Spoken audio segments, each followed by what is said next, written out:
Greetings, fellow humans. Katrina here. Quick disclaimer, I'm a professional. I'm not your professional. Nothing I'm about to say should be taken as medical, legal, or otherwise advice. This podcast is purely for education and amusement. That is it. Disclaimer over.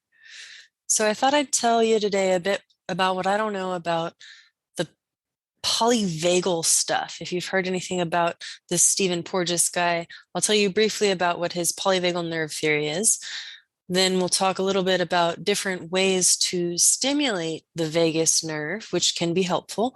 And I'll talk about why that might be helpful to practice. So the polyvagal nerve theory, like I said, was this guy, Stephen Porges, and he proposed that there were like three parts to the autonomic nervous system. Now, previously, it was the autonomic nervous system had just the sympathetic part, which was like the arousal, and the parasympathetic part, which was the calming. And it was just kind of on or off. Those were the two. Well, this three-part system has the ventral vagal, which is when we're safe, social, able to see opportunities, really in just a flow state. Then the second is the sympathetic nervous system. This is when we're mobilized with the fight or flight or in a chaotic state. The third is the dorsal vagal. This is when we're immobilized or collapsed or just encompassed by darkness. So the ways that we can stimulate the vagus nerve can be helpful to increase our feelings of safety and security and that kind of thing.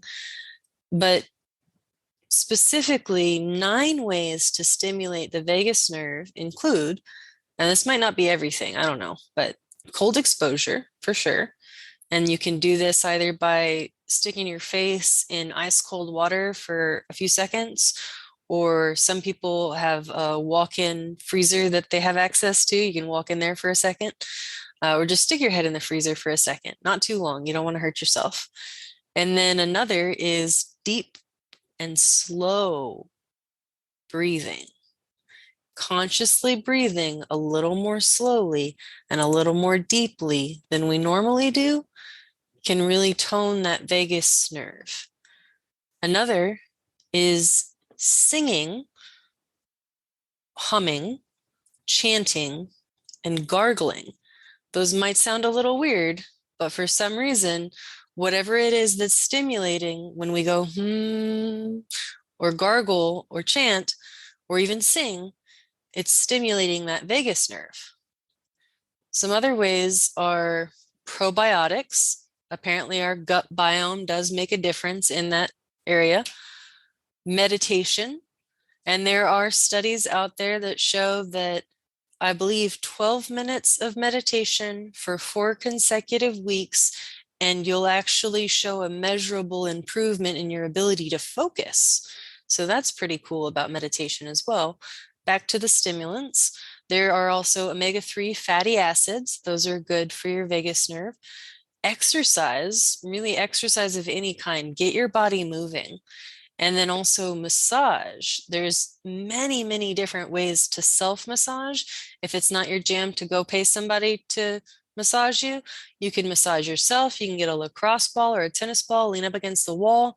There's lots of things on YouTube that show how to self-massage, and those can be really helpful for recovery and stimulating that vagus nerve. And finally, socializing and laughing. So something as simple as listening to a comedian that you enjoy or a funny TV show, and then also maybe sharing a meal with a friend, having that socializing time to converse, and you have that feeling of safety, socializing, and able to flow. So the reason it might be helpful to practice is because by stimulating the vagus nerve, you can send a message to your body that it is time to relax and de-stress, which leads to long-term improvements in mood, improvements in your ability to be resilient, and just your overall well-being. So today I told you a bit about the polyvagal nerve theory, a few different ways to stimulate the vagus nerve, and why it might be helpful to practice. So I do hope everyone's having a good holiday season. I have been having a good time with my family and my dog Pepper. By the way, if you want to see Pepper in action, she is on TikTok. She is a boxer. Just check out Katrina Collins 6059. And if you would like to support this podcast, feel free to click the button on the website or Cash App Katrina Dragon. As always, I do appreciate each and every one of you simply for existing.